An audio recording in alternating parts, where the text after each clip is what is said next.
वो लोकल लग रहा था। उसने कड़ी नजरों से लड़की और शेखर की तरफ देखा, फिर कड़े लहजे में बोला, क्या हो रहा है यहाँ? मुझे इस लड़की की तलाश है। शेखर ने वो फोटो उसके आगे की। ये यहीं पास ही रहती है और यहाँ भी आती होगी। ये रेस्टोरेंट है, यहाँ लड़कियां नहीं तलाश की जाती। काउंटर वाले ने उसे घूरते हुए कहा, अपना खाना खाओ और यहाँ से जाओ, और तुम जाकर अपना काम करो, उसने वेटर से कहा और वापस चला गया। लड़की ने बेबस निगाहों से उसे देखा और चली गई। शेखर ने नोट वापस पर्स में रखा और ट्रे की तरफ अपना ध्यान लगाया। अभी 7:30 बजे थे और रेस्टोरेंट में लोगों की भीड़ बढ़ने लगी थी। जब तक उसने अपना डिनर खत्म किया, हॉल लोगों से भर चुका था। खाने के दौरान उसे एक ख्याल आया और उसने उस पर अमल भी कर डाला। उसने बिल पे किया और खड़े होकर अचानक ऊंची आवाज में बोला, लेडीज एंड जेंटलमैन, प्लीज मेरी बात सुने। सबने पलटकर उसकी तरफ देखा।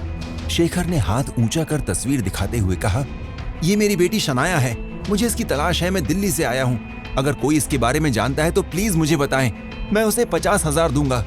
उसने पॉकेट से रुपए निकाल कर दिखाए। कोई जानता है इसे? वो काउंटर वाला पीछे से निकलकर तेजी से उसकी तरफ बढ़ा। ए, ये तुम क्या कर रहे हो? मैं अपनी बेटी की तलाश में हूं।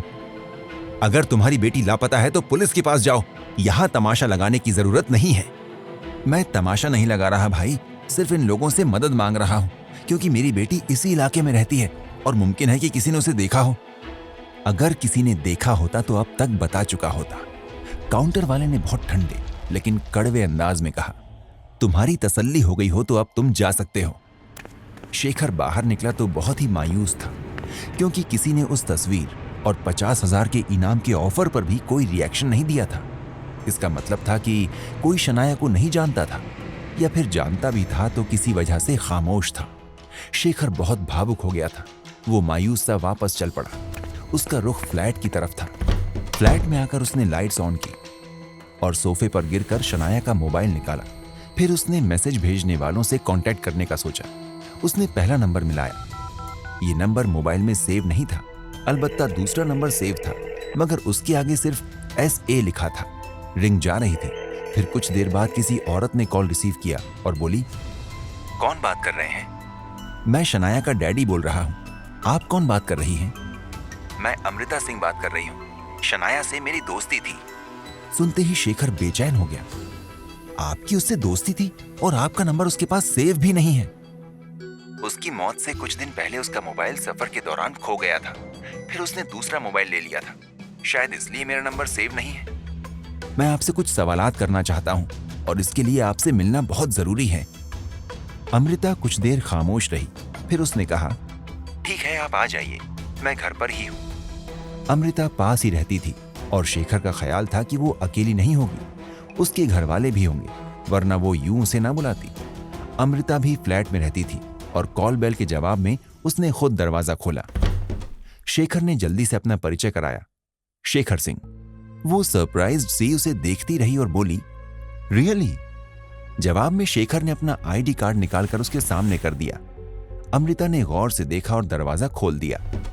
अंदर आ जाइए, मैंने आइडेंटिटी नहीं पूछी थी। असल में आपको देखकर मैं हैरान हूं। मैं सोच रही थी कि आप अच्छे खासे एजेड होंगे। मैं 45 बरस का हूं, शेखर ने कहा। उसका ख्याल था कि शनाया से दोस्ती करने का दावा करने वाली उसी की उम्र की होगी, मगर उसके सामने जो औरत थी उसकी उम्र कम से कम 30 बरस से ज्यादा की नहीं थी। अलबत्ता इसमें शक नहीं था कि वो अच्छी खासी हसीन औरत थी। तलवार सी तनी भवों के तले सुरमई रंग की आंखें अच्छी लग रही थीं। नाक तीखे और होंठ खूबसूरत थे। सामने के दांत थोड़े से बाहर की तरफ थे, मगर उस वक्त जब वो होंठ खोलती थी, बाल आंखों से जरा गहरे रंग के थे। इन्हें समेटकर उसने ढीले जोड़े की तरह बांध रखा था। कानों में मोती के टॉप्स थे। उसने ब्राउन शर्ट का ढीला सा कुर्ता पहन रखा था। जीन्स के साथ वो मॉडर्न लड़की लग रही थी। शेखर के इस तरह गौर करने से उसके चेहरे की लाली बढ़ गई थी। उसने जल्दी से कहा, अंदर आइए। वो शेखर को छोटे मगर खूबसूरत से सजे हुए ड्राइंग रूम में ले गई। उसका फ्लैट बड़ा था। आप क्या लेंगे, चाय, कॉफी या कोल्ड ड्रिंक? आप तकलीफ न करें, शेखर ने कहा, मैं आपका ज्यादा समय नहीं लूंगा।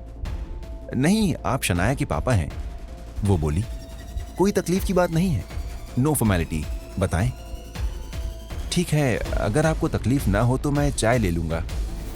मैं अभी आई। वो किचन की तरफ चली गई। इतनी देर में शेखर को यह एहसास होने लगा कि इस फ्लैट में वो अकेली रहती है, या इस वक्त अकेली थी। ये कम से कम 2 बेडरूम वाला फ्लैट था। अमृता 10 मिनट में 2 कप लेकर लौटी। शेखर ने पूछा, आप अकेली रहती हैं? हाँ, 1 महीने पहले मेरी एक कलीग रहती थी, फिर वो अपने गांव चली गई।